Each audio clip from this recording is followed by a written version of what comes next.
प्रस्तुत वीडियो से मैं सिर्फ अपनी सोच व्यक्त कर रहा हूँ और मेरा इरादा किसी की भी भावनाओं को किसी भी तरीके से ठेस पहुँचाने का नहीं है। नमस्कार दोस्तों, मेरा नाम है भरत सेठी। आप देख रहे हैं चैनल साडे सेठी साहब। एंड आज मैं एक चीज़ आपसे शेयर करना चाहता हूँ। ये चीज़ का ताल्लुक काफ़ी ज़्यादा इम्पोर्टेंट है और काफ़ी ज़्यादा सिग्निफिकेंस, काफ़ी ज़्यादा महत्वपूर्ण है। बस ये मेरा एक एक्सपीरियंस सुन लीजिएगा, क्योंकि इस एक्सपीरियंस से मैंने अपनी ज़िंदगी में बहुत कुछ सीखा था और मुझे काफ़ी बड़ी सीख मिली थी ज़िंदगी जीने के तरीके से और समाज के नज़रिए से भी। तो कुछ वक्त पहले मुझे कॉमेडी का बहुत शौक था। मैं जगह जगह जाता था, मुझे देखता था, कॉमेडी से मैं बहुत अट्रैक्ट होता था। अगर मेरे इस चैनल पे आप स्टार्टिंग का कुछ कंटेंट देखेंगे तो पाएंगे आप, मैंने उसमें भी काफ़ी कॉमेडी करने की कोशिश करी है।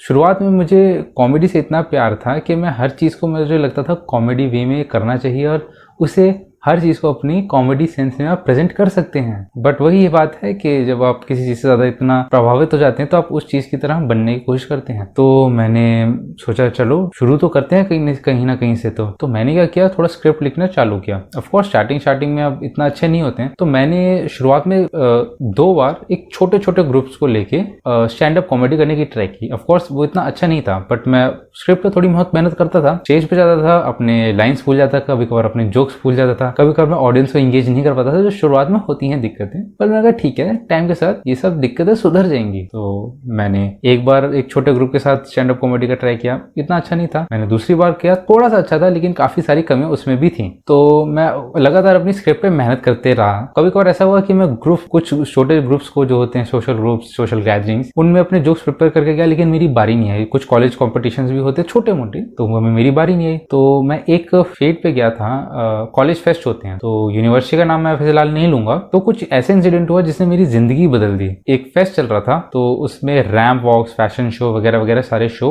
एक स्टेज पे हो रहे थे। कंपटीशन जब खत्म हो गया तो उसके रिजल्ट अनाउंस होने से पहले उन्होंने कहा कि कोई भी बंदा अपना टैलेंट शो करना चाहता है या कोई भी बातचीत करना चाहता है या फिर कोई भी पोएम सुनाना चाहता है, तो it was like an open mic. या ओपन माइक है, आप कोई भी अपना चीज करना चाहो आप कर सकते हो। तो कोई आना नहीं चाह रहा था। मैंने देखा ये बहुत अच्छी अपॉर्चुनिटी यार मेरे लिए, मैं स्टैंड अप कॉमेडी करना चाहता हूँ और इतना बड़ा मुझे क्राउड कहीं मिला भी नहीं है, मुझे मिल रहा है, तो क्यों ना मैं इसका फायदा उठाऊं। क्योंकि आप जब जोक्स लिखते रहते हैं तो कुछ जोक्स होते हैं जो आप हर जगह मार सकते हैं। Being a stand up comedian या फिर बीइंग अ नॉर्मल पर्सन भी आप समझ सकते हैं कि कहीं भी अगर आप कोई जोक्स लिख रहे हैं तो कभी कभार वो होते हैं कि आप हर जगह मार सकते हैं वो joke, because they are funny in almost every situation. तो वो स्क्रिप्ट मेरे दिमाग में थोड़ी बहुत थी। मैंने कहा था चलो ट्राई करते हैं, ज्यादा से ज्यादा क्या होगा, हंसी नहीं आएगी, बुरा होगा, उससे ज्यादा क्या हो सकता है। तो मैं स्टेज पे गया। शायद शुरुआत का मैं ऑडियंस को एंगेज करने की कोशिश कर रहा था, कुछ मैं जोक्स मारने की कोशिश कर रहा था। उन 2 मिनट में ही, वैसे वो स्टेज मुझे 10 मिनट के लिए दिया गया था कि 10 मिनट के लिए आपका ही स्टेज है, क्योंकि और कोई आना भी नहीं चाह रहा था। तो मुझे 2 मिनट हुए थे।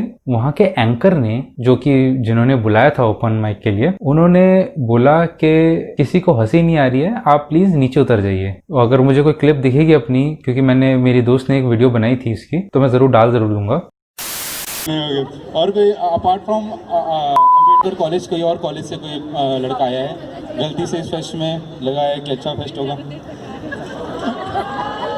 लेट से कुछ एक्सक्यूज मी, ओके नाउ आप जा सकते हैं। Thank you for the performance.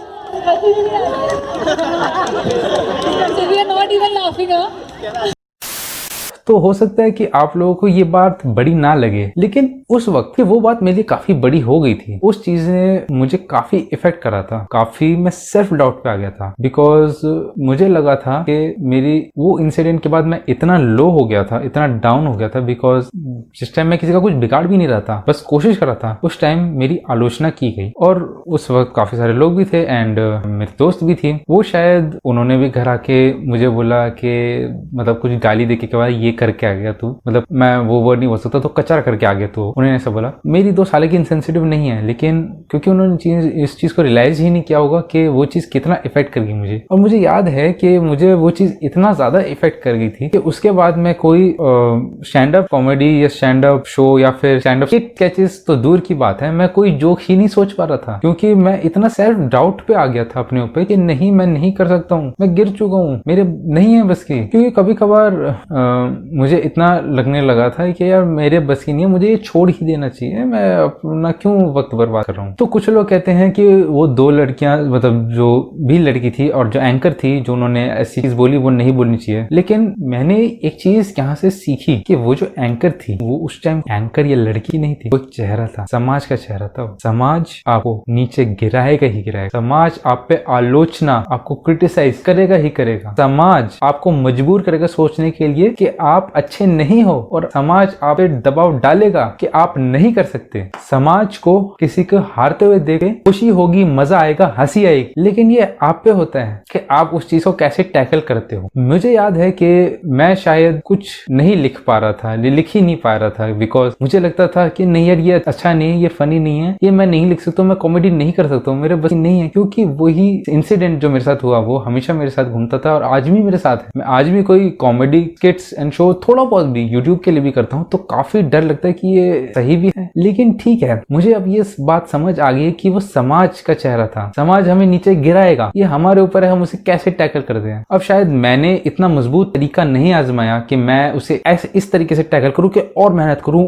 और शिद्दत से लगाऊं और करूं, क्योंकि मैं खुद का ही एक आलोचक बन गया था। क्योंकि मुझे एक सेल्फ डाउट, मुझे खुद पे शक होने लगा था कि मैं वो चीज नहीं कर सकता हूं। फिर मैंने शायद उस चीजों को दूसरे तरीके से करना शुरू किया यूट्यूब पे। मैं कॉमेडी पे इतना महत्व नहीं देने लगा। मुझे कहा था नहीं यार, लोगों को मुझे अपनी बातों से हंसाना है। मुझे लगता था कि ठीक है, मैं अपनी बातों से लोगों को प्रभावित करना चाहता हूँ, चाहे वो हंसा के ना हो तो कोई बात नहीं, दिल की बात करके हो जाए। तो मैं इस प्लेटफॉर्म में आपके सामने दिल की बात करता हूँ। हालांकि ये तरीका भी सही नहीं है मेरा, क्योंकि मैं शायद खुद का आलोचक इतना बन चुका हूँ, जो मेरा पोटेंशियल था या जो पोटेंशियल हो सकता था वो टूट चुका है, वो नहीं वापस हो पा रहा जो कि मैं हो सकता था। ये इसका कोई कारण वो लड़की नहीं, वो एंकर नहीं, बल्कि वो लड़की तो एक समाज का रूप ही थी। समाज आपको तोड़ेगा, समाज आपको गिराएगा, समाज आपको अपने बारे में बुरा सोचने पे मजबूर भी करेगा, लेकिन ये आप पे ही है कि आप कैसे उठ के खड़े होते हो, कैसे समाज की बातें नजरअंदाज करते हो, कैसे खुद पे विश्वास करते हो। तो ये कहना कि आलोचना या क्रिटिसिज्म आपको बेहतर बनाती है, नहीं बनाती है। क्रिटिसिज्म आपको बेटर नहीं बना सकती है। सिर्फ एक चीज आपको बेहतर बना सकती है, वो है आपको अपने आप पे विश्वास होना चाहिए, खुद का विश्वास। हो सकता है दूसरों लोगों की आप बातें सुने, जो बातें आपको लगता है आपको मदद करेंगी आपकी जिंदगी में, आपके काम में, वो आप बातें लें। लेकिन जो आपको लगता है वो बातें कोई महत्व नहीं रखती और आपको नीचे ही गिराने वाली हैं, उनको भी नजरअंदाज आपको करना आना चाहिए। मैं भी ये बात सीख रहा हूँ कि कैसे मैं नजरअंदाज कर सकूं समाज की आलोचनाओं को, क्योंकि जब आलोचनाओं से हट के हम विश्वास का रास्ता पे निकलते हैं तो जीत समाज की नहीं हमारी ही होती है। Thank you very much.